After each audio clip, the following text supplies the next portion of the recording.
This just goes to show, even if you know how things are going to play out, doesn't mean it can't not still surprise you. And boy, was I surprised.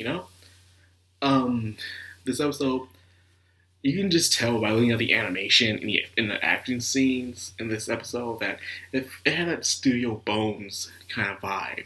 When you're watching Mob Psycho or anything, or Hero Academia, you see that animation where it gets very, very under simplistic to point, but it's still good. It's still entertaining.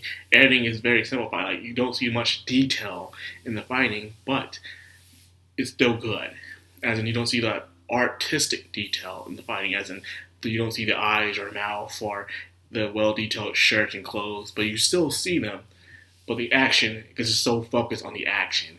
Even Naruto is known for doing this from time to time.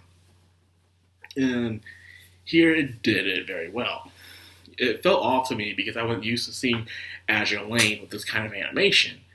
But once I got used to it, I'm like, not bad, not super great, but it's good. It's good for what it was. Well, anyways, Enterprise was part of the plan. Akagi was a tool, and Enterprise was the main key for everything, for the Black Mental Cube.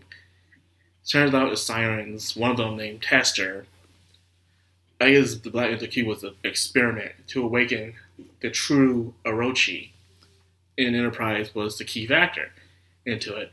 And Akagi was just thinking, they're just controlling her by her own desire so she can get her sister back. But it don't seem like that came into fruition. And we all saw that coming. It's a tell all this time. Every time there's always that one villain on each side where they're doing something to bring someone back or to help someone or free someone. It's always that kind of villain. And that villain was always being played like a fiddle every single time. So not seeing Akagi despite her being a very interesting antagonist, we also saw that she was just a tool herself. That being said, she still holds a lot of secrets from everybody in the Sakura Empire. And because of that, a lot of people are questioning, what are we really doing here? The Black Mental Cube was controlling the Sirens, but in the day, should have we really been doing that in the first place? Because right when they lost the Black Mental Cube, all the man-made siren ships just all went offline. They stopped working. And because of that, they ran out of standstill, and of course, the Sakura Empire took heavy damage. They were going against two forces. They were going against Azure Lane, Eagle Union, and they were going against the Royal Navy Army. The Royal Navy, And they didn't stand a chance to have the upper hand, especially the little incident that happened with Enterprise.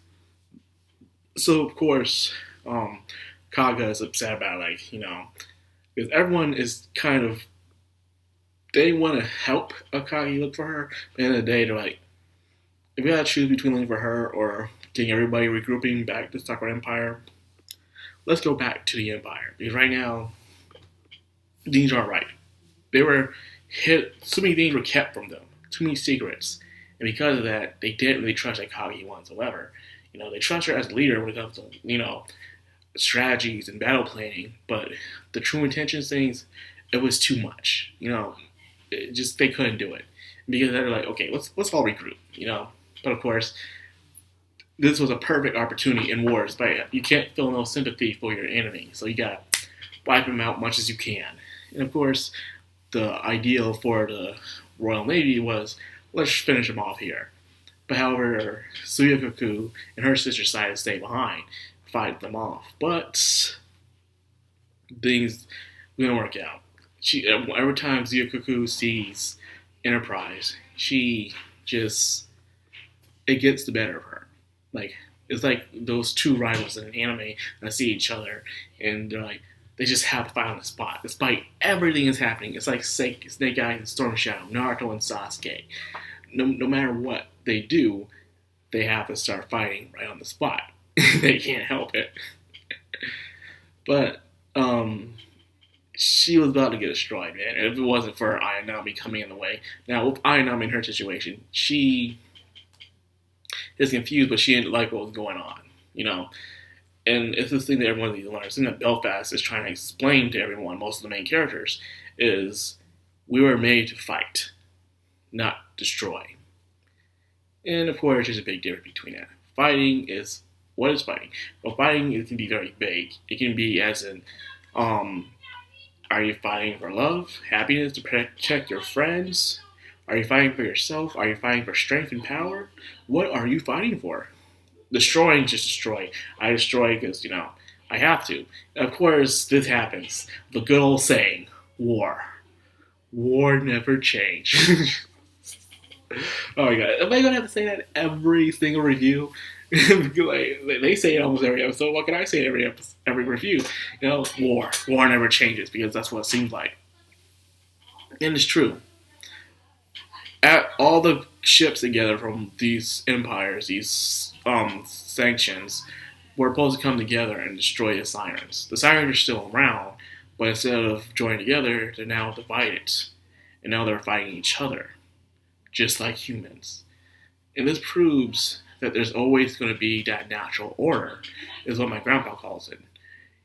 No matter what you do, the world is going to want an enemy. There has to be an antagonist, an opposite side of the mirror for us to face, no matter what. Because at the end of the day, like, for instance, in America, yes, we're at war, but are we still at war with some countries right now? Are we really? And if we're not facing a major crisis ourselves when it comes to other countries right now, and because of that, you can kind of see us trying to find an enemy within ourselves. It happens every single time. We're not fighting someone else, we're fighting each other. It's just what it is, man. No matter what we do, there's never going to be peace because there's going to be someone on some side that's going to be like, I don't agree with you. And because of that, we're always going to be fighting each other, no matter what. And it sucks. It really does, Like, can we just all just agree to disagree and just be on with it? We don't have to force each other's ideals on each other or beat each other out of it or whatever else we do in this day and age. Let's all learn to get along, but it's impossible. Humanity will always fear what it does not understand. I like that one saying from the X-Men movie, the first one. It was an okay movie first time. Well, anyway, with all that sidetraction, they were able to save Ayanami from her falling into whatever the heck that was. And because of that, she said thank you. Now, does she realize now the true meaning of their life now? That they're not so simple, that they're more complex, just as a human, that they were made this way for a reason. And my theory still goes is that they were made that way just in case humanity was wiped out, so they would continue being their, the remnant of humanity, the echo, where, like, yeah, we were made by humans, so now we live for each other now, to do what they want to do. But since they're like humans, they're going to be like humans. They're going to fight. They're going to have those wars, no matter what's going to happen. And that's a story that forever and never, ever changes. So that's all I got. I hope you guys enjoyed it.